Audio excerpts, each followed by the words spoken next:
are my strength like no other, strength like no other reaches to me. In the fullness of your grace, in the power of your name, you lift me up. You lift me up. Unfailing love. Love like no other. Love like no other reaches to me. Hallelujah. God is amazing. He is your strength. Sometimes it may not feel like it because you may be going through, maybe you've experienced a loss, and it's hard to feel the strength, but He is your strength and He is yet still there. Welcome to Worthy Wednesdays with Latresa. I am your host, Latresa Rice, your certified mindset coach. I help bereaved Christians regain hope by rediscovering their identity and healing through writing. Listen, today we are talking about a new start after loss, a new start after loss. Some of you may be thinking, I don't even want to start new. I want what I had. I want the husband I had. I want the parent that I had, or whoever you have lost. You may be feeling like, I don't want to start anew. And that's okay. Your feelings are valid. It's okay. Your feelings are valid. As you navigate through your emotions and your feelings at this time, I want you to know that your feelings are valid. Your feelings are okay. It's okay for you to express how you feel. But we're going to stand on some truth, because if you are still breathing, then there is a new start for you. If you're still breathing, there's still something for you that's left to do here in the earth. If you are still breathing, there's some new promise or some new thing that God desires to bless you with, because you are still here and somebody still needs you. You have immense value.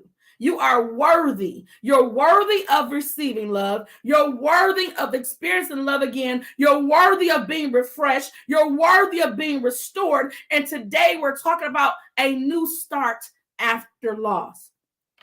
In order to talk about a new start after loss, I have to first go back to a time in which I have experienced a loss, to share with you some things that I did, some steps that I took to experience anew.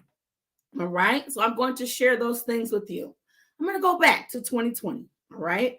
Because it's more recent. I'm going to go to 2020. In 2020, the grandmother who raised me died. I used to talk to my grandmother all the time. Listen, Sundays, my church family knew that after church, I was on my way to grandma's house. Okay, I'm on my way to grandma's house. I'm going to sit with her. We are about to laugh. I know she has some stories for me. I'm on my way to grandma's house. If I couldn't make it to grandma's house because we got another service or something's going on, I'm calling my grandma. So a month after she passed, my new husband passed. We had been married only for 5 months. And here comes this little trespassing pandemic. I'm going to call it a trespasser because I don't like it and it got to go. So here comes COVID-19. My husband dies from COVID-19 after only 5 months of marriage. That's 2 devastating losses back to back. I remember the first Sunday in which I could not go and sit with my grandmother. I cried. I was devastated. I was happy that she was free from the pain and stuff she felt here. But I wanted to be with my grandmother. I wanted to talk to her. I remember calling her on the phone and she didn't answer. And that's not like her. Whenever you call the number, and grandma had the same number. Listen, my grandma had the same number from the time I was a kid in elementary school Up until she passed, she had the same phone number. There were elementary school friends who used to have that number that called one day and I answered because it was the same phone number after years. And I'm not ashamed to say it because I'm grateful for all the years. Your sister here is 41, okay? So that's a long time to have the same number. I thank God for grandma. So I would call the number and she didn't answer. Somebody else answered. And although I loved the people who answered, I still wanted my grandmother. It was hard to think about what will Sundays look like with her not being here. She would cook something and we would sit down and laugh. And she always had some new story to tell me about her past or about her children or about my other cousins. And it was amazing to me because not only am I learning something, but at the same time, I'm spending time and enjoying my time with my grandmother. With regards to my husband, we would talk and we would laugh. We would pray together. There was that companionship that was unlike any other. But after 2020, that no longer existed. I remember the feelings of, I don't know where to go from here. Some of you may be feeling that. I remember the feelings of, I don't even want to get out the bed. Both obituaries were on the dresser. All of her stuff was on one side, all of his stuff was on the other side, and I didn't want to touch it. I didn't want to look at it. The room was in chaos. If you are like me and you experienced a major depression after loss, I just want to tell you that you can start anew. There are some things that you can do to experience a new start. What does new mean? What does new mean? The first letter in the word new, I want you to put the letter N in the comment section and put dash never ending. N dash never ending. Never ending. What does that mean?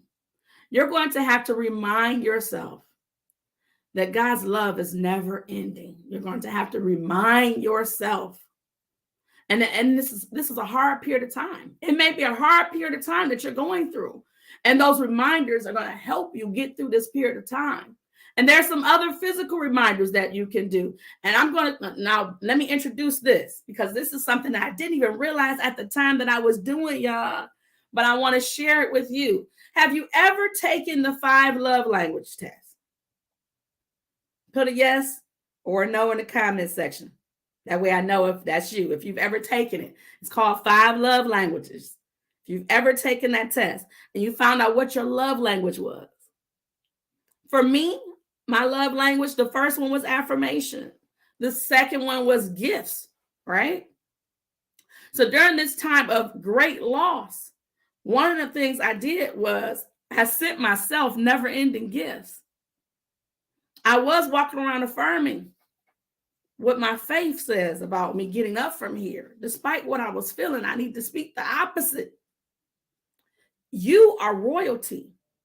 God has called you that. He's called you. You are his child, and he is the King of Kings, which makes you royalty, which indicates that you have power in your tongue to decree some things.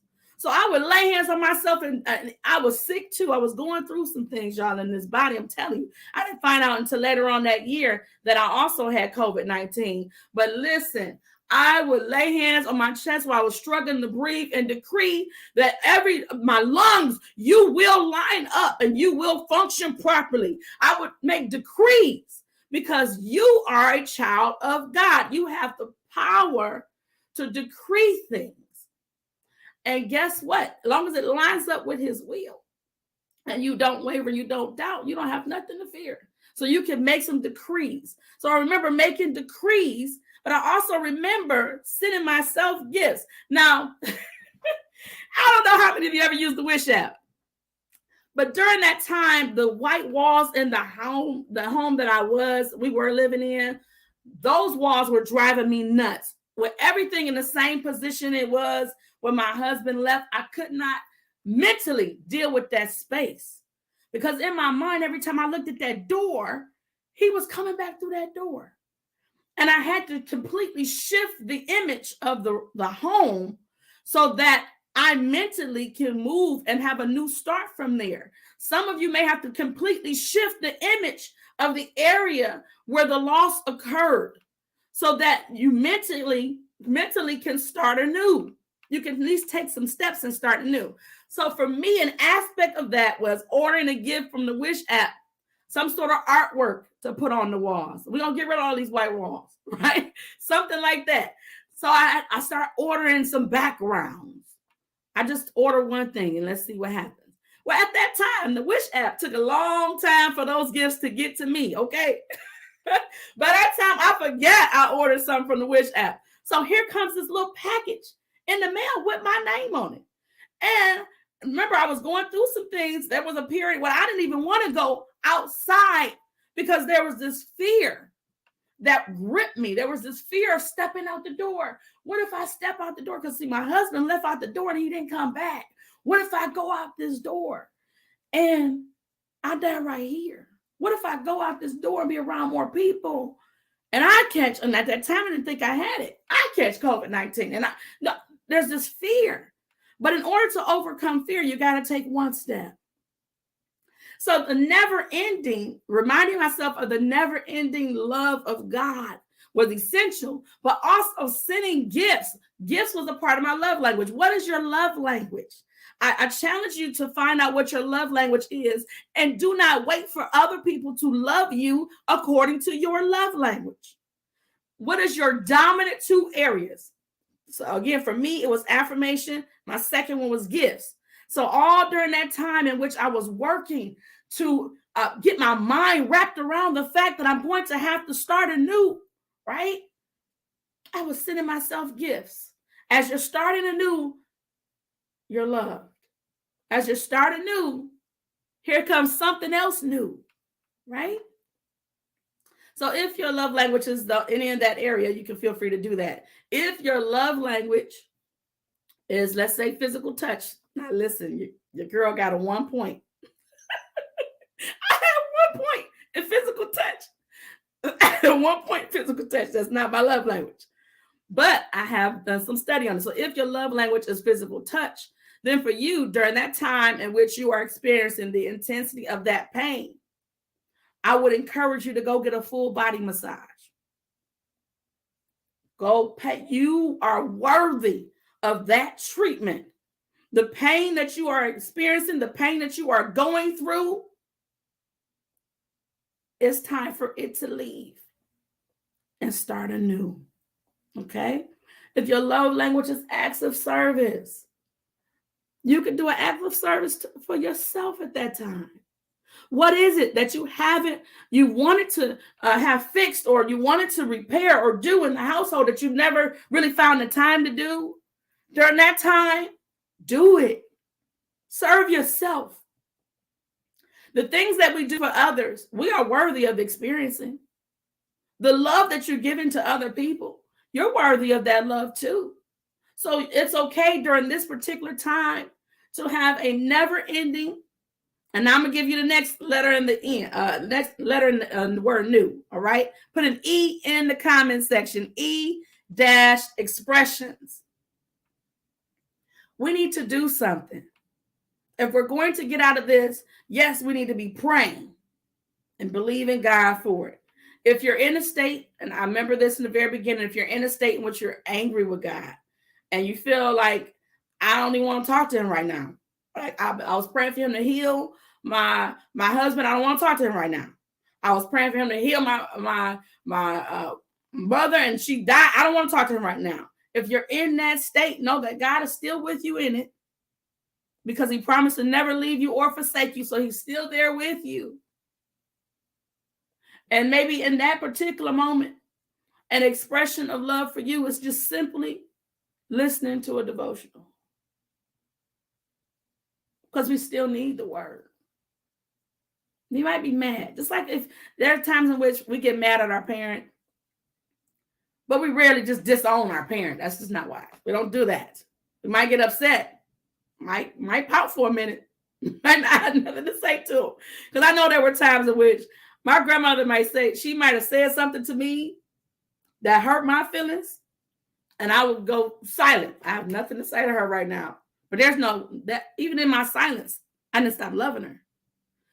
Even in your silence, you need to stop loving God.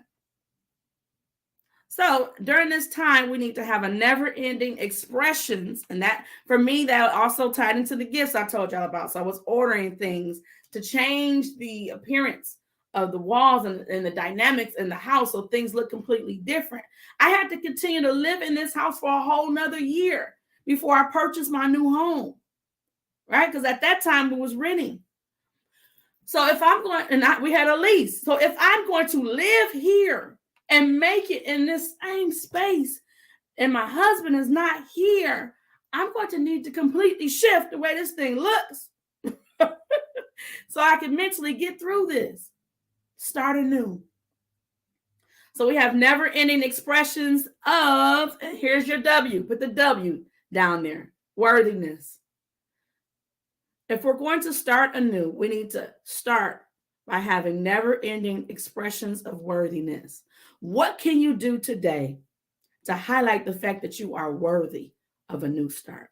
To highlight the fact that God says that you are worthy, that God deems you worthy of his love, that God deems you worthy of the infilling of his spirit. He deems you worthy of the expressions of love that he gives you, whether that's the breath in your body, whether that is the opportunity for you to move. Your limbs are moving. You can speak, you can hear, you can see. There's so many things that you are blessed with that sometimes the loss overshadows. It's hard to see the light in the midst of immense darkness, but the light is still present. So I encourage you, again, for those who are looking for that last letter, what does it mean? The W, you can put W in the comment section, dash worthiness. So if we're going to start anew, we have to exhibit never-ending expressions of worthiness to ourselves. I hope this has blessed you. You are worthy. Again, I am your host, Latresa Rice, your certified mindset coach. I help bereaved Christians regain hope by rediscovering their identity and healing through writing. If you've thought about this and you said, you know what, I am ready to start anew, but I just don't know how. How do I start anew?